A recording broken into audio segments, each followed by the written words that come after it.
আসসালামু আলাইকুম, আমি তাহের.Rafsan। আশা করি সবাই ভালো আছেন। আজকে যে বিষয়টি নিয়ে আলোচনা করব HTML টেবিলের কল স্পেন নিয়ে। তাহলে কল স্পেন জানতে হলে আমাকে জানতে হবে টেবিলের রো এবং কলাম। এই পুরোটি হচ্ছে একটি কলাম আর দ্বিতীয় কলাম হচ্ছে এটি। এখানে রো হচ্ছে তিনটি রো, প্রথম রো, দ্বিতীয় রো, তৃতীয় রো, চতুর্থ রো। প্রথম রোতে একটি সেল রয়েছে, সেটা হচ্ছে গ্রুপ। দ্বিতীয় রোতে হচ্ছে দুটি সেল এ এবং ডি। তৃতীয় রোতে বি এবং ই। লাস্ট রোতে রয়েছে সি এবং এফ। তাহলে প্রথম রোতে যেহেতু গ্রুপ লেখাটা একটু বোল্ড আকারে আছে, তাহলে আমরা TH টেক দিয়ে ব্যবহার করতে পারি। যেহেতু এইখানে এই কলামটি উপরে, প্রথম রোতে যেহেতু গ্রুপ লেখাটা একটু বোল্ড আকারে আছে, তাহলে আমরা TH দিয়ে টেক দিয়ে ব্যবহার করতে পারি। যেহেতু এইখানে এই কলামটি উপরে এই পর্যন্ত রয়েছে, এখানে এই গ্রুপটি দুটি কলাম মিলে এখানে একটি কলাম। তাহলে এখানে লিখতে হবে কল স্পেন ইকুয়াল টু।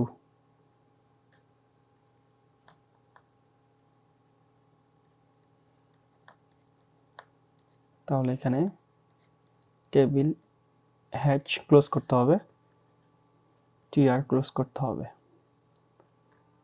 তারপরের রুটি আগের টেবিলের মতোই, তাহলে এখানে ডাটা দিয়ে ব্যবহার করব। এ table data close, table data শুরু, এখানে হচ্ছে ডি টেবিল ডাটা ক্লোজ, এখানে হচ্ছে table row close.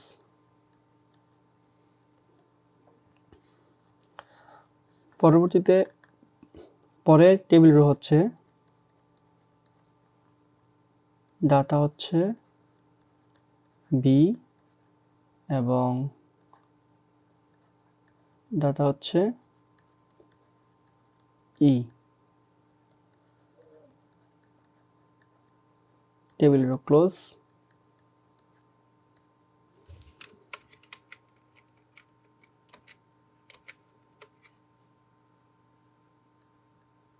Table row close. তারপরের রোতে হচ্ছে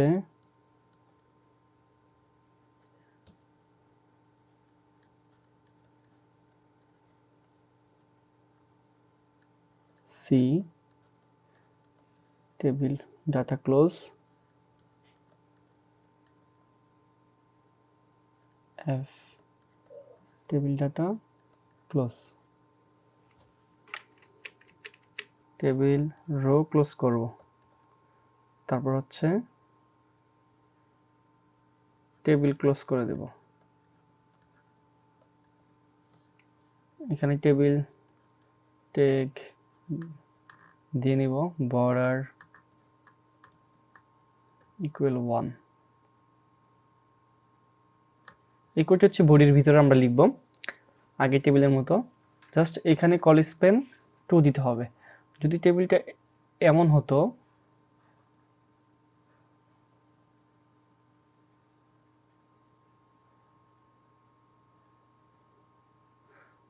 তাহলে এখানে হতো কল স্পেন 3। যদি এমন হতো, তাহলে এখানে কলাম হচ্ছে 1 2 3 4, তাহলে এখানে হতো 4। তাহলে এখন কয়টি হবে? 1 2 3 4 5, তাহলে এখানে কল স্পেন হতো 5। অর্থাৎ এখানে 5টি কলাম মিলে সে একটি কলামে অন্তর্ভুক্ত, তাহলে সেখানে 5 হবে। আর হচ্ছে এখানে যে ডাটাগুলো দেওয়া আছে এ ডি, যদি আমরা মাঝখানে নিতে যাই, যদি ভ্যালুটিকে মাঝখানে দিই, তাহলে হচ্ছে এখানে লিখে দিতে হবে অ্যালাইন ইকুয়াল সেন্টার। প্রতিটি টেবিল রোয়ের মধ্যে অ্যালাইন সেন্টার লিখে দিলে প্রত্যেকটি ভ্যালু সেন্টারে চলে যাবে বা মাঝখানে চলে যাবে। তো আজকে এই পর্যন্তই, সবাই ভালো থাকবেন, আল্লাহ হাফিজ।